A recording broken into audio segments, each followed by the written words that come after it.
Hello there, welcome to Bizdateup. इस video में हम समझेंगे कुछ ज़रूरी बातें जो एक स्टार्टअप इन्वेस्टर के लिए बहुत ज़रूरी है और आप कैसे इन पॉइंट्स को इंप्लीमेंट करके एक स्टार्टअप इन्वेस्टर बन सकते हो। पर उससे पहले क्या आपको एहसास है कि कितने स्टार्टअप्स ने हमारी लाइफ को आसान कर दिया है।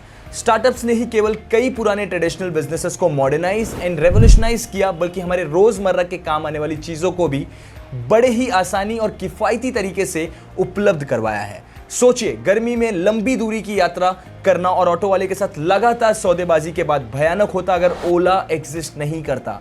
और हमें ये नहीं भूलना चाहिए कि पेटीएम भारत की पहली मोबाइल फाइनेंशियल सर्विसेज देता है जो आपको कुछ सेकंड्स का अंदर ऑनलाइन पेमेंट करने की सुविधा देता है। ये सब कंपनीज भी पहले स्टार्टअप से थी, बट हियर्स द थिंग, अगर आपके पास इन कंपनीज में इन्वेस्ट करने का ज्ञान और पहुंच होती तो आज आपके पास इतने पैसे होते कि आप रिटायर हो सकते और जिंदगी भर ऐश और आराम से वर्ल्ड टूर करके बिता सकते। जी, आपने सही सुना है। लेकिन आज से पहले अगर आपको एक अच्छा स्टार्टअप में इन्वेस्ट करना इतना आसान नहीं था, आपको काफ़ी कनेक्शंस एंड वीसी नेटवर्क्स की ज़रूरत होती थी।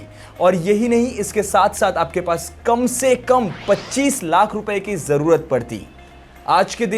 हालांकि आज के दिन आपको इतनी कठिनाइयों से गुजरने की ज़रूरत नहीं है। आजकल मार्केट में ऐसे कई स्टार्टअप्स आ चुके हैं जो आपको स्टार्टअप इन्वेस्टिंग का ऑप्शन देते हैं और इन्वेस्टिंग के प्रोसेस को भी काफ़ी आसान बना देते हैं।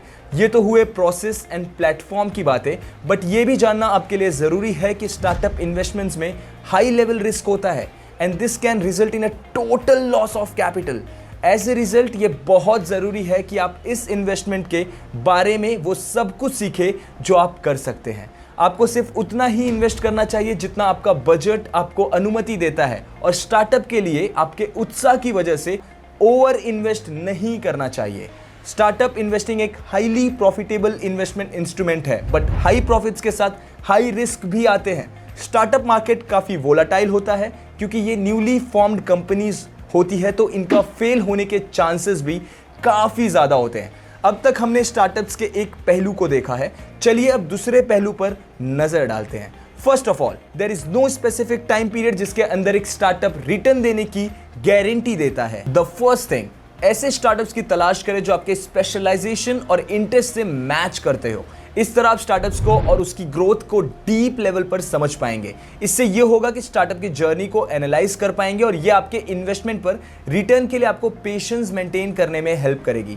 Second of all, the founders are the most important factors to consider before investing. आपको अपने बड़े अनुमानों और दावों को एग्जीक्यूट करने के लिए फाउंडर्स के स्किल से रिलेटेड कुछ सवालों के जवाब देने की जरूरत है, जैसे कि if they are passionate about their own product और नॉट। और उन सवालों के जवाब मिलने के बाद आपको उनका बैकग्राउंड और एक्सपीरियंस की जांच करनी होगी। द थर्ड पॉइंट, इसकी आपको मार्केट सिचुएशन और बाजार में प्रचलित मौजूदा ट्रेंड्स जैसे मार्केट कंपटीशन की जरूरत है।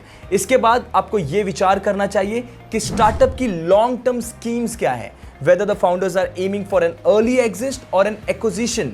और एंड में आप शामिल लीगल डॉक्यूमेंटेशन को रिव्यू करते हैं। बिफोर इन्वेस्टिंग बहुत सारे रेगुलेटरी बॉडीज के साथ फील्ड उनके फाइनेंशियल स्टेटमेंट्स के माध्यम से जानने में बहुत ज़रूरी है। जबकि बिजडेटअप आपको स्टार्टअप्स और उनके द्वारा संचालित बाजार के बारे में ज़रूरी इंफॉर्मेशन देता है, फिर भी हम आपको अपनी खुद की रिसर्च करने की एडवाइस देते हैं। Once you have understood what has been explained to you in this video, you are good to go. Now it's time कि आप इन्वेस्टमेंट बटन पर क्लिक करें, लेकिन याद रखें, हमारे द्वारा कवर किए गए सभी फैक्टर्स पर सोचने के बाद भी ये तब तक काम नहीं करेगा जब तक आप स्टार्टअप्स और इसके फाउंडर्स के साथ एक कनेक्शन फील नहीं करते हैं। And that's it for this episode. Head over to our website to build your startup investment journey with BizData.